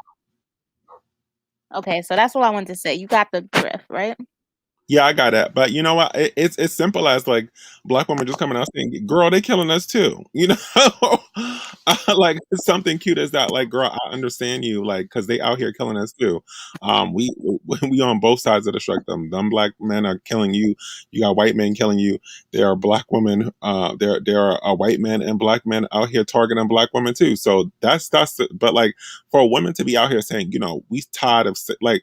We tired of protesting. We still trying to protest for like George Floyd, and like those are things that shouldn't have been said like publicly. Even if that's what you want, like you shouldn't be saying that in a room full of Asians, because like I said, those are words of war. And even I took an offense to it. I was just like, damn, if that shoe was on the other foot, imagine if the Asian community was just like, well, oh well, that's y'all, not us. We would have been having a fit. And there's going to be a time where you need these allies for not only resources but a whole bunch of stuff. You got to understand there's Asian lawyers, there's Asian doctors, there's Asian everything. So you coming in and they're watching. These people are on Clubhouse, these people are on TV. So when you have people who are leaders of Black, what do you call it, Black foundations, and Black foundational Americans, and whatever other groups they are, the leaders who are men and women, they're out here saying that they don't fuck with Asians. Asians gonna be like, oh really? That's how you feel? Well, I'm gonna have to be a little biased now, because now if you telling me that your community don't fuck with me, I'm gonna have to, double back and move out. Like they're talking about, like they went into that room saying that, that they're gonna start pulling back their resources and helping them. I'm like, during a time of mourning, that's not a good thing to do. What do you mean by that? Like They Black meant, women are gonna pull our resources? yeah, basically saying that they're not gonna shop with them. Listen, Black And women, we have no integrity. That's not gonna happen. I'm about to go off. Go ahead, Yelena. What you said? No, I'm about to go off. Go ahead. Pull back what? Pull back what? The audacity of Black men to even allow Asians to come up in Black communities to even put hair stores, beauty supply stores, gas stations on their land. So, we gonna pull back our research. Nigga, why are they in the fucking neighborhood in the fucking damn first place? Speak! Fucking stupid. If they're gonna do anything, okay, kick all the Asians out and put up some stores and stuff, but I bet you they fucking won't. Because they're losers. Let me jump in real quick. Sis, go off, because you're gonna pull back from shopping. Where you gonna get your stuff at? Where you gonna get your stuff at? This is why I am not this whole $10 billion check that what is it, Goldman Sachs want to give to Black women. This is why I am not excited about it, because you still have mammies around and they're gonna take that money, okay, and they're gonna get some Black woman out there have a man that wants to be a rapper, okay, and that money, I'm telling you, I'm seeing this like I'm looking in a mirror. I'm telling you, okay, this is exactly what's gonna happen. Which Black woman is gonna get that money? Huh? I'm not really feeling this right now, because all it is just gonna help it. Because remember, a lot of Black women, they see every Black man as their son, their father, their brother, their uncle. Every Black man, they they don't know him, okay, but it could be their father or their son. I don't understand that. I don't understand. You don't know him, like how is he a son? That's exactly what's gonna happen. Some black woman out there is gonna be helping a nigger, and I'm just over it right now. Nah, you need qualifications, because I looked into it, you know. So they're not giving it out freely nilly. You got to actually be going for a degree, and Hold on, Briscoe. I had to mute you again. Your mic was acting up. Black women need to help themselves, Period. especially with Asian allies. There's a lot of people don't know. Well, I don't know if they do or not, but my family works in hair. So they have a couple of beauty supply stores. They work closely with the Asians. And a lot of people realize that it's very, very, very tough to get in with the Asians because they do actually have laws and books that saying don't go into business with niggas. And so the window is very, very closed. They have laws that are only in Korean. So if you don't speak Korean, you're not going to know how to set up a business, a beauty supply store in your area, and things like that. They've cornered the market. But if Black women were really serious about winning a war, they would make Asians, their Koreans in particular, their allies, and start marrying these Asian men and setting up their family for generational wealth. But nobody's fucking listening. That's why I got mine. That's exactly why I got my Asian man, because I know I saw the empire he was about to build. I was like, let me scoot in real quick, and especially since he feels that he's very undesirable, even though my man is fine as fuck. But the women in his community don't make him feel like, or the men in his community don't make him feel like it. Because I don't know why. I don't know what's going on over there. At the end of the day, that's none of my business. It was my responsibility to grab what I need to grab to make sure I build my empire. And there's a whole bunch of Asian men who are out here looking for women. I mean, I've met so many Asian men who love them some Black women, and they're very wealthy. So I'm like, what is going on? And I've had even on my I had a what do you call it, a Asian and a Black woman mixer, and like backlash and the what do you call it, the standoffish, like, well, I'm gonna wait for him to message me. It's like, no, girl, you got to compete for these men. Like, grab them up. you got you a man who's about to be a millionaire. Why are you waiting for him to message you? That's not how that works. Can you please point me in the direction of the Asian men? I love Asian men. Really, you gotta come in. You gotta come in. You have Clubhouse? I'm about to get it. What's coming? Get Clubhouse, okay. And email me, because I'll send you an invite. And when I have my Asia mixer, I'll let you know, because I'm trying to listen. Black women deserve luxury, and they deserve all the rich men, all of them. Thank you so much. Better way to secure your bag than to have somebody put a ring on it and keep that generational wealth. Rise of the Blasians in 50 years, I'm telling you. If Black women are smart. Look what they're doing in China right now. Chinese men are going to Africa right now. They're building up Africa. They're buying land in Africa. They're marrying Black women and getting to the get down. That's not even half. Did you hear their 2049 plan? That's what it's called. They plan on being the American, but more, and another thing is, listen, another reason why, I choose to date out and focus on finance. You are, because, listen, Briscoe, every time you get to the good part, you start breaking up. Are you serious? Can you hear me now? I can hear you now. Can you hear me now? All right, I took off the headphones and stuff. I said China's coming out with a 2049 plan. You know what I'm saying? Like, they're planning to be the America and more, And another thing, listen, being a Black person, male or female, how do you think you're going to be under Chinese supremacy? Do you think it's like, come on, you got to think for your offspring now. Will they be protected in their 20s and 30s, by 2049? So, the Black man don't got it. Stop waiting. Stop hoping. It's never going to happen. And that's the mentality that they need. And it's okay for you to still have your options, child. Like, go ahead, do your thing, but Like open them up, open them bad boys up, like open them up. Your preference should be should be money. Your preference should be resources. Your preference should be a good man. It shouldn't be a color. It shouldn't be a color or a race. It should be the best man to do the job. Like this loyalty is just like I don't understand because loyalty is really not reciprocated at all. It's not at all. I mean, the marriage we could talk about the marriage rates. We could talk about because if you love somebody, if they and the this I love black women, I'm black queen, and I had rooms where black men are basically trying to tell me that I'm trying to turn black women against black men, and they're like, we love our queens, and I'm like, okay, well, are you married?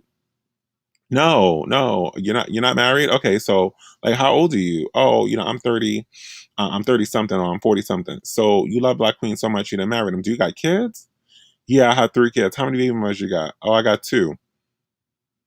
That's how you love up on people. That's how you love that's how you deal with the woman you love. You just impregnate them and like just leave them. You love them queens so much that you just not gonna marry them. That don't make sense. And I'm telling y'all right now, stop letting them call you that word queen, because I'm telling you that word queen means bitch. I've been telling you that for a long time. That word, when they say what's up queen, that's basically saying what's up bitch. It's I didn't I know just don't that. understand where the audacity of men who are paupers and jokesters in a castle are calling anybody a queen. Where's your kingdom? Where's the queen's kingdom?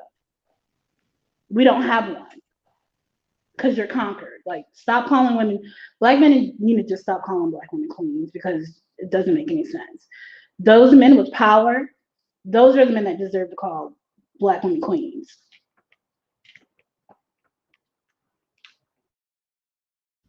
Exactly. I always say that you can't be no king. You can't be no king without no kingdom. Kings have kingdoms.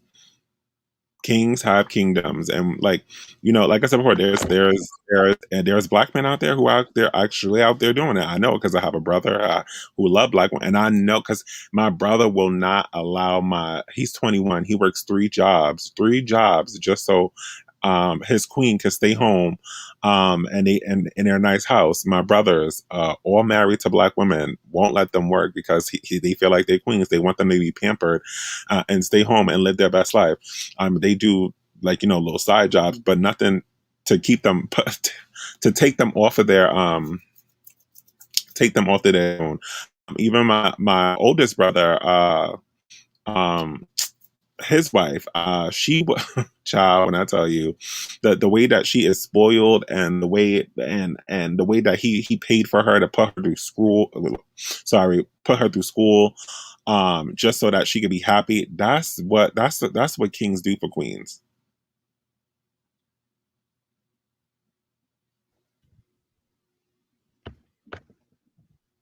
Bell said they must be Caribbean. Yeah, my brothers are Caribbean. They're Jamaican and Trinidadian. But I support everything that's been said except for, oh, just choose the best man. Nah, no black men, because like something's wrong with these dudes. I feel like, I don't know, this quarantine things. Are they lost? Are they left to their thoughts? And with this manosphere thing taking over America and Canada, is it getting to them? And also, hold on, Briscoe. I found out it's not only in the it's in the UK too. I was speaking to UK men, and they know all about the Kevin Samuels and all those people. So it's over there too. It's in Africa too. I'm not trying to go to Africa. All I care about is Asia and Europe and Latin men. I was talking to a YouTuber. You know him, right? You know who I was gonna say, that Latin guy. Which Kim? That is different. You want me? Yeah, Kim. And he said, listen, it's different over here when it comes to these American men, black men in general, because he said even in Africa. But I don't really focus on black men because I don't care for them. No offense, yeah. But yes. So just date overseas. That's our best bet. Yeah, and black women are allowed to have your preference. Stop being embarrassed because you don't you're not interested in black men, that's fine. There's plenty of black men who are not interested in black women. They'll tell you. Actually, I'm trying to do an interview with this man who will legitly tell you what the men are talking about in locker room talks. And I'm telling you, the way that man broke it down to me, I was just like, damn. Like, whew, whew, But it's go ahead. because women need to be. I What'd didn't you hear say? you. Oh, I was just gonna say women need the tea. We need the tea. So if you can get that interview, that'd be absolutely I'm trying to get it, but like, you know, there was like a little clubhouse, little drama, and oh yeah, I think Kaya was there when this man said he was racist and he hate black women, and all the black women were like, he's kidding. I'm like, he is dead serious. Like, why do y'all think he's kidding? Do you think a man would joke around and say that him and his friends talk around and say that they're racist and they hate black women? Like, they were dead serious. Like, there were so many black men who came up and said their truth, and black women were just so in denial of what these men were saying. I was just like, you like. I was just like, I kind of got angry for a second because I'm like, and they kept interrupting them because they were like, oh, you know, they're just trolling, and these men kept saying numerous times, like, I'm not trolling, I'm dead serious. We do not like black women. They were black saying that? Yes, they were black. There's a book, Eddie, that you should. It's pretty interesting. It's called "Do Black Women Hate Black Men?" But it gives the pathology of the hatred towards black women from black men, written by a black man. And it's like this sinister hatred. Like it's like this hate. Look at the statistics with the STD rates. We have a sector of men who purposely want to infect as many black women as possible.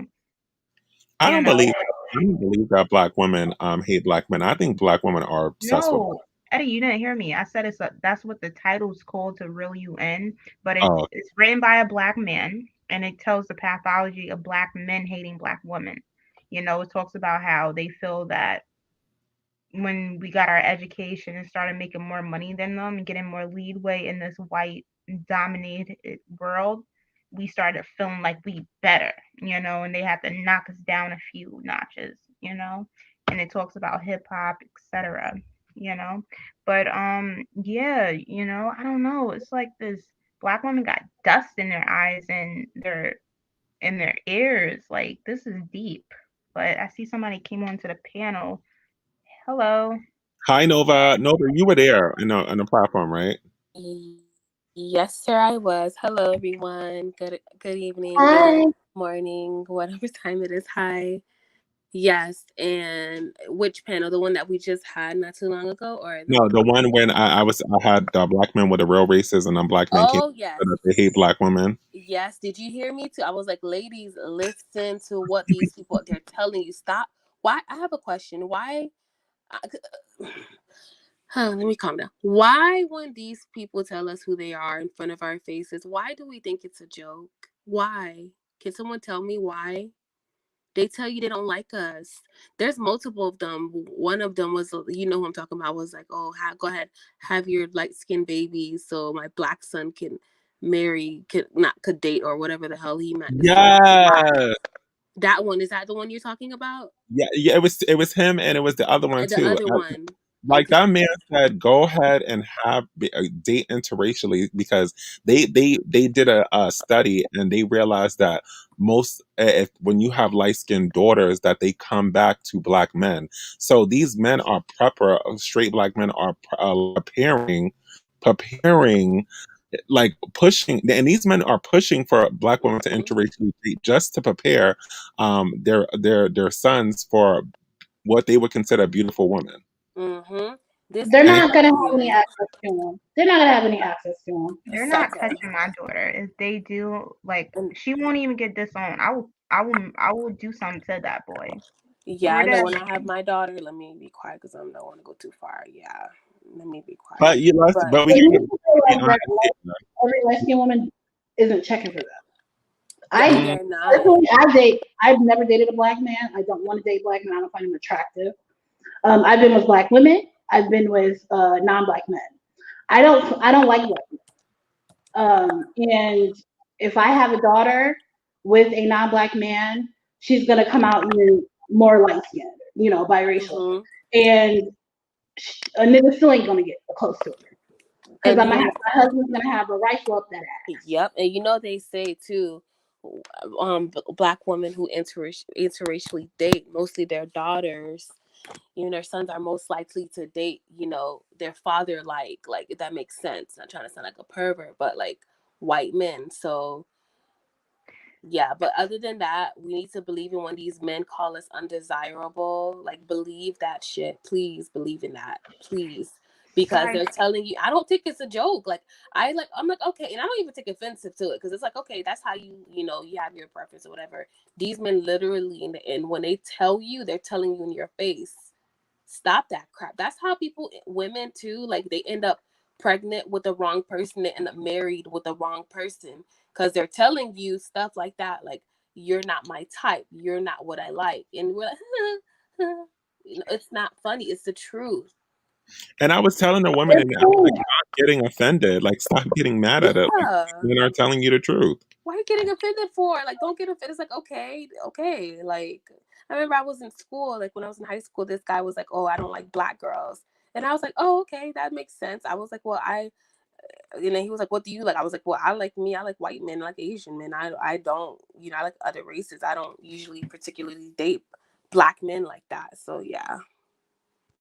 And you, especially when I created spaces, so that I went with white men and Asian men telling you that they would basically fall over the cliff just to be with you. Oh yes, you see it under the Instagram post and everything when they're like, oh my God, they'll say things like, I didn't know, I didn't know they were interested in me, and stuff like that, which I see. They like us. Yes, I can second that. I've been traveling for 3.5 years now straight, haven't been back to the US since 2018. And let me tell you, ladies, sisters, they love you. They love you in every hue, all kinds of hair types, skin types. Non-black men adore us, especially if you guys come out here to Europe. You're going to have to swat them off with a bat, ladies. They're going to be come flying at you like crazy. These men don't give me a break out here. They love beautiful sisters of every complexion. So don't be scared of that. But I wanted to answer, a couple people mentioned not understanding why black men like to tap dance and coon and be clowns publicly by stating their quote unquote preferences. Again, this is another thing of self-hate. Imagine that you are a mirror and you're standing up to a black man. He's saying everything to you, he's saying to himself. He's self-reflecting through you. He's saying it to himself. I don't like you. I don't like myself. I don't like you means I don't like myself. I don't like your features means I don't like my features, because everybody knows a black woman is a female version of a black man. So everything that looking at a black man, he's looking at a reflection of himself in female form, and he's saying, I don't want. But he is. He can't make himself to be anything else but a black man. So he has to live with it. It's self-hate. He's self-reflecting. He's using anger and different kind of communications to let everybody know that he does not like himself. So of course he doesn't love black women. And of course he's going to try to tap dance in front of the world like a coon and tell everybody, hey, I don't have a preference for black women, as if anybody gives a shit or asks, So it is what it is. I'm about to drop off, but before I drop off, I wanted to say something to Eddie. You said don't be embarrassed about your preference. First off, they bash us, when we give a preference that isn't something that you can just achieve, that's not easily achievable. Also, the church, black women, a lot of us go to church, and they bash my mom because she didn't want to be pen pals with some dude. She was like outcasted, because the preacher, he was encouraging that. I'm like, are you serious? Those men are dangerous. And she was like, yeah, I know. Despite, she is told a felon, the ex was a felon, but, she did something correct finally, not wanting to be pen pals with a guy, and she was outcasted, So that happens, you see what happened to B. Simone. We say, oh, I don't prefer a guy at a 9 to 5. Like, it's so deep in the culture to hold these demonic dudes down. I feel that it's a genetics at this point. Look at Africa. You know, you know, these it's like a hatred. They have too much hate in their heart. And when it comes to biracial women choosing them, that's actually a myth. Statistically, they prefer white men. Most biracial people chooses white. This is why the media encourage it as well. You know, I see why they want to wash away black genes to a degree. Black men, they're just so demonic. You know, there's some.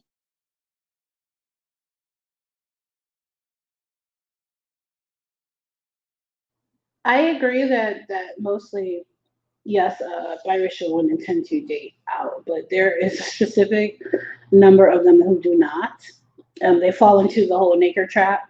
I have cousins, biracial cousins, who have had children by black men. In the black community, a lot of the times, light-skinned women or biracial women are necessarily looked at upon like, oh, I can tell you date black men, but all of us don't. I'm not biracial, but there's plenty of biracial women, light-skinned women, who do not date niggers whatsoever. But I think the black community wants to push that on as an agenda. It's colorist, I believe, and I don't play with that. I don't play that at all, and I encourage my biracial and light-skinned relatives and friends to stay away from them too. The thing is, just because somebody prefers you doesn't mean that you're privileged. Plenty of light-skinned women and biracial women are getting their ass whooped and murdered by black men who hate themselves because they're trying to live vicariously through that woman's complexion, and still worshiping white supremacy and things like that. So again, until the black man knows who he is and stands up and becomes a leader like he's supposed to be, he's going to destroy anybody and everything, and it doesn't matter what color they are, especially light-skinned women and biracial women and non-black women. Because again, these men are running to you because they don't love themselves. And when you don't love yourselves, you're going to destroy yourself, you're going to destroy your people, and you're going to destroy other people. To me, it's a yucky feeling of having somebody pursuing you fetish-like because your skin's lighter than theirs. To me, I just find it weird. Now, obviously, if they adore it and they worship it and they also love their skin, that's fine, you know. But to me, men who chase you just because you're light skin or just because you're deep dark skin is just weird to me. That's just my personal opinion. Men living vicariously through you because you're a trophy or you're lighter skin. It's just weird. Like, that's just me.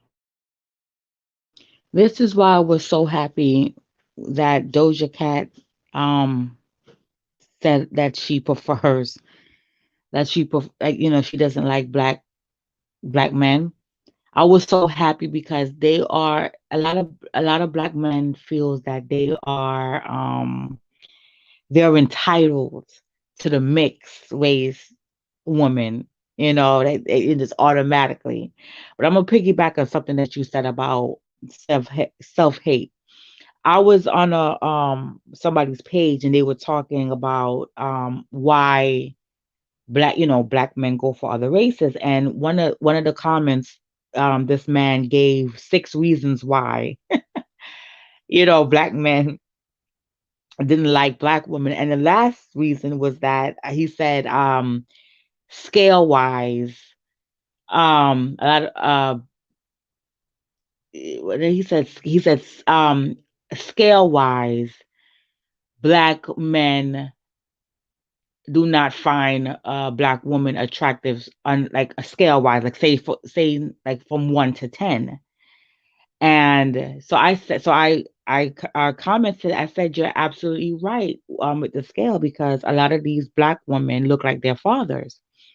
So he said, what do you mean by that? I said, well, you said scale wise, a lot of these women come out looking like their fathers in the face, right? So another guy, he said, oh wow, I didn't think about it like that. He said, wow, since you put it like that. And so another guy comes out and says, well, the men usually look like their mothers, and the daughters look like their fathers. And I replied, I literally said the same thing. I said, scale wise,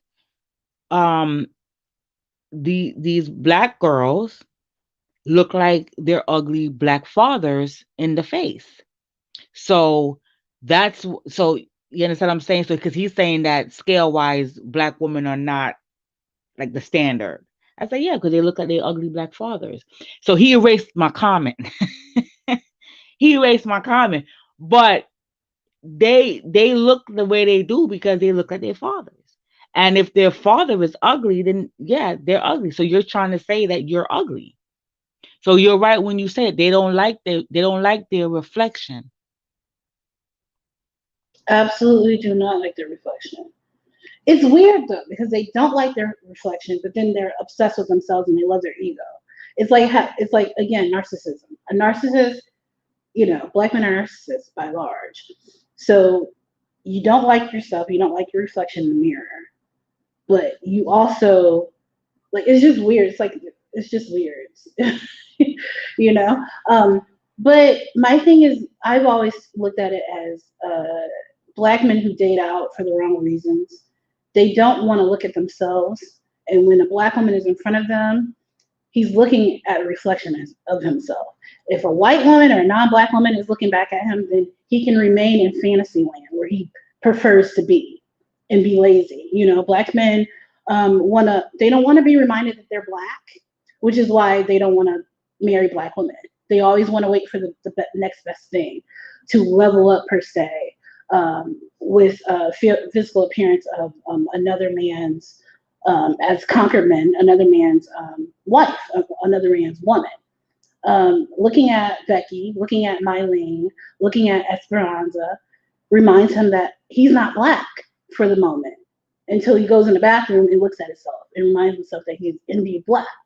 But until then, he's looking at his spouses, non-black spouses, because it's helping him relive his fantasy of not being at the bottom of the totem pole.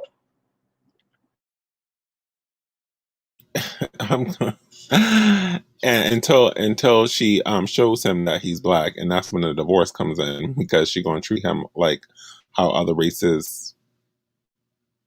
racists treat black men. And then he gets clearly reminded that that he's a black man, which is kind of crazy. But I want to thank you ladies so much for this discussion. I hope to have y'all on more shows soon. I'm actually going to get ready and go to dinner with my man and get some wine. Thank you. I don't know what happened. It says that we hit 1K and then it dropped down to, well, we'll hit it again. I'm not worried. It's the haters. But I really love this conversation. Yelenin, Shelly, Nova, y'all always welcome to come on stage. I'm glad that y'all found my channel, and I'm glad that y'all came up to speak to have a great discussion. It was actually really beautiful. But wait, what did it drop down to? It was 1K. What it went down to? It went to 996. They don't want me to win. My sister subscribe. I'll make her friend subscribe. How about that? I'm probably going to come back at 10 p.m. later, and we'll talk then. I'm going to do dinner extra early today, so I don't have to come back super late. Yeah, those people, they do that on purpose. It's people. Listen, if you don't gonna subscribe, I ain't gonna force you. Don't subscribe, but don't be mad when I start making these videos only for subscribers now. Don't worry, my sister she's doing what she's doing. Go ahead. What's his name? No, my sister, my sister said that she's gonna have people. Thank you, Nova. She's gonna have people subscribe too. She just texted me. But thank y'all so much for the support, and thank you, ladies, for the education that you are setting out. It's really important. I have a special guest that I'm going to have on. Today's Wednesday. OG Del Rancho is making a comeback. We and him are going to have a discussion tomorrow on the platform. I know y'all loved him last time he was on. We are going to have another discussion with him tomorrow. I got to set up a time and what we want to talk about. Ladies, if you want to have a discussion, if y'all have a topic that we want to talk about, just that you want me to talk about with him, message me on the Discord. you know, every time me and OG links up, it's a party. Thank you for inviting me. I had a great time, and I look forward to joining you again. And I just discovered you last week, and I've been watching all your videos, and I love you. And I'm so glad I found you. Oh, thank you so much. I really appreciate it. That was so beautiful. I really do appreciate you. And listen, this is just the beginning. You know, they try to take down my other account, but once I get both of them back, I'm finna go live back to back, back to back, and we finna build an empire like we said we supposed to. Shelly, thank you so much. This was a great talk. Thank you, Nova. This was a great conversation. Ladies, come join the platform up on when we come talk at 10 p.m. and let's talk about. I think I'm going to have him on for a second, and then I'm going to just do a segment where it's just ladies, because I don't really like when men like that talk with ladies on my platform because it's just a little weird. But yeah, I'll see y'all ladies later. Thank you. Bye. Have a good day. Bye.